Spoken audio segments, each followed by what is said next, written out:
வணக்கம் நண்பர்களே. இன்றைக்கி பார்த்தீங்கன்னா எங்கள் வீட்டு வயலில் இன்றைக்கி சேடை ஓட்டிகிட்டு இருக்கோம். எதுக்காக பார்த்தீங்கன்னா நெல் நடவு செய்கிறோம். நாங்கள் எப்போவுமே எங்கள் வீட்டில் இப்படி தான் இயற்கை விவசாயம் செஞ்சுட்டு தான் நாங்கள் நெல் விளைச்சி பண்ணி சாப்பிட்றோம். இப்போ பார்த்தீங்கன்னா முதல் சேடை ஓட்டிகிட்டு இருக்கோம். இது ஓட்டினதுக்கப்புறம் எங்கள் வீட்டில் இப்படியே விட்டுட்டு இப்போ பார்த்தீங்கன்னா இது 1 வீக்காக விட்டுட்டு 2வது டைம் மறுபடியும் வேப்பந்தழை, வெப்பால மரம், பால் மரம்னு சொல்லுவாங்க, அதை வெட்டி போட்டு மறுபடியும் அழுக வச்சுட்டு 2வது டைம் நாங்கள் சேடை கலக்கிட்டு இருக்கோம். ஏன் இந்தமாரி லாங்காக வச்சு அதிகமாக அழுக வச்சு பண்ணுறோன்னா, நம்ம மண்ணுக்கு அதிகமான சத்து நல்லா கிடைக்கும். இந்தமாரி சத்து அதிகமாக கிடைக்கிறதுனால நம்ம எந்த ஒரு செயற்கை மருந்தும் இதுக்கு செலுத்த வேண்டிய அவசியம் இருக்காது. நம்ம இப்போ பார்த்தீங்கன்னா இந்தமாரி தான் நாங்கள் பண்ணிகிட்டு இருக்கோம். இப்போ நாங்கள் இதுக்கு எந்த ஒரு மருந்தும் யூரியாவும் நாங்கள் போட மாட்டோம்.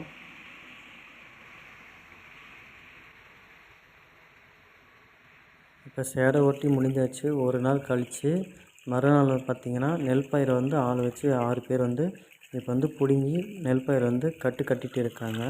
கட்டி முடித்த உடனே நிலத்தில் எடுத்துகிட்டு அங்கங்கே ஒன்று ஒன்றா கட்டை தூக்கி போட்டு அதுக்கப்புறமா ஆளுங்களை விட்டு மொத்தமாக நடுவாங்க.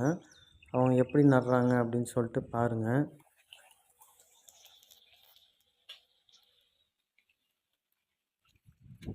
நிலம் முழுசும் பயிர் போட்டாச்சு. இப்போ சாப்பாடு டைம் ஆச்சு, வாங்க சாப்பிட போகலாம். இப்போ பயிர் நட்டவங்க எல்லாருக்குமே சாப்பாடு போட்டுட்டு இருக்கோம். வீட்டிலேயே செஞ்ச சாப்பாடு தான். ரைஸு, எண்ணெய் கத்திரிக்காய் குழம்பு. எல்லாருமே திருப்தியாக நல்லா சாப்பிட்டுட்டு அவ்வளோதான். வாங்க பயிர் நடுறதுக்கு எப்படி நடுறாங்கன்னு பார்க்கலாம். போகலாம் வாங்க.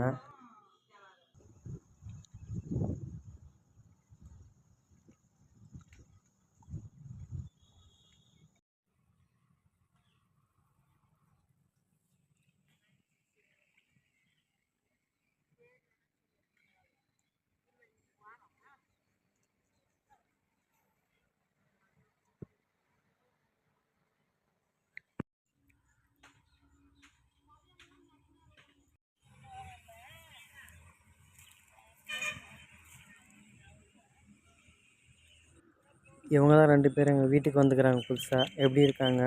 பிடிச்சிருந்தா லைக் பண்ணுங்கள். இந்தமாரி வீடியோ பார்க்கணுன்னா நம்ம சேனலை சப்ஸ்கிரைப் பண்ணி வச்சுக்கோங்க. உங்களுக்கு பிடிச்சிருந்தா லைக் பண்ணுங்கள், ஷேர் பண்ணுங்கள், கமெண்ட் பண்ணுங்கள். தேங்க்யூ.